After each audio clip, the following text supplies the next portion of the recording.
બનાવવાનું છે આજે આપણે ભાજી પાઉં બનાવવાના છે. હાય ગાઈસ, કેમ છો તમે બધા? દર્શક મિત્રો મજામાં છો? આજે અમે બનાવવાના છે ભાજી પાઉં.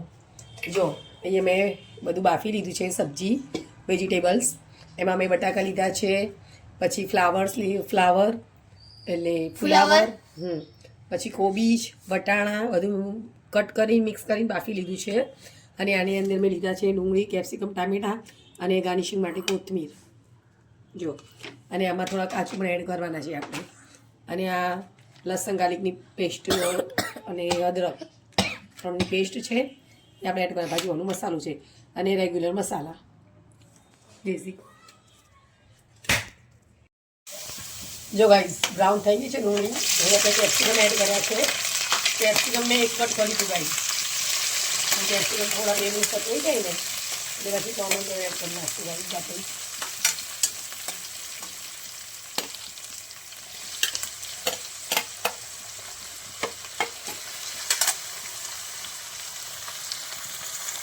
જો ટમેટો અને કેપ્સિકમ ડુંગળી તો રોસ્ટ કરવા દેવાના છે સરખા આવે.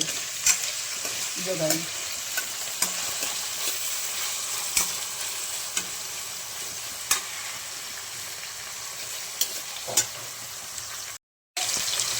જો હવે આ થોડું સતરાય છે એટલે આની અંદર આપણે પેસ્ટ એડ કરવાના છે.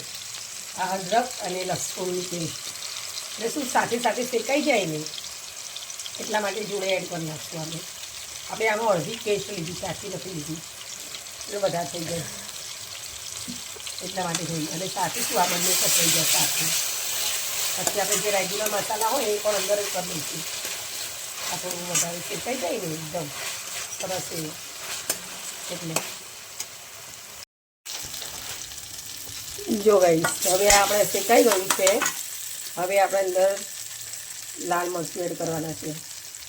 લાલ મરચું જેવું તમે ભાજીઓ તીખો ખાતા હોય એ રીતે લેવાનું. મેં 2 ચમચી લીધું છે અને અડધી ચમચી ગરમ મસાલો, આટલી નાની ચમચી છે મારી. જો ગાઈસ, પછી આની અંદર ધાણા જીરું પાવડર બંને મિક્સ છે સાથે. અને ગરમ મસાલો મેં એડ કર્યો છે થોડો. પછી આપણે ભાજીવાનો મસાલો બધું અંદર મિક્સ કરી નાખું પછી એડ કરવાના છે. આ થોડું શેકાવા દઉં છું ગાઈસ. હવે અમે જો ગાઈસ, મસાલા શેકાઈ ગયા હતા પછી આપણે જે વેજીટેબલ હતું ને એ બધું હું મિક્સ કરી નાખ્યું છે એની અંદર જ. જો હવે હું મિક્સ કરું છું અને વેજીટેબલ્સની અંદર મેં મીઠું એડ કરી નાખ્યું હતું. એટલે મેં જે મસાલા નાખ્યા છે ને એની અંદર મેં મીઠું એડ નથી કર્યું ગાઈસ. સો પ્લીઝ પાછા તમે કમેન્ટમાં એવું ના લખતા કે મેડમ તમે મીઠું તો એડ કર્યું નથી. અને મેં બાફવાની અંદર જ મીઠું એડ કરી નાખ્યું જે વેજીટેબલ બાફ્યા છે ને એની અંદર. હવે આને હું મસ્ત મિક્સ કરી નાખું. એ બહુ કઢાઈમાં કેમ બનાવે છે? કઢાઈમાં સારું બને, શેકાય સારું નહીં એટલે. ઓહો, મસ્ત થઈ ગયો. હા, પણ આ વરાળના હિસાબે રેડ દેખાતું નથી. વરાળ આવે છે ને વચ્ચે ગરમ થાય છે ને એટલે આમ યેલો દેખાય. યેલો બ્રાઉન દેખાય છે. તો છે તો ઓરેન્જ. શું ઓરેન્જ? રેડ થઈ ગયો એટલે રેડ. હા, હવે આપણે અંદર એડ કરીએ બટર. આ બટર એડ કરીશું ગાઈસ. અને ગાર્નિશિંગ માટે થોડા કાજુ પણ એડ કરીએ છીએ. જો તમે જોઈ શકો છો. બસ હવે ભાજી અમારે અહીંયા તૈયાર થઈ ગયો છે. બધી કોથમીર એડ કરી નાખીએ ગાઈસ. જો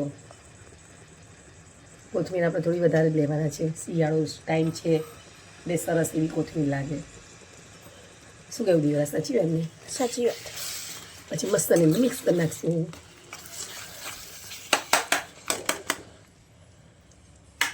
ચલો ગાઈસ, તમે પણ ભાજી પાઉં ખાવા માંડી. મારું ભાજી પાઉં તૈયાર.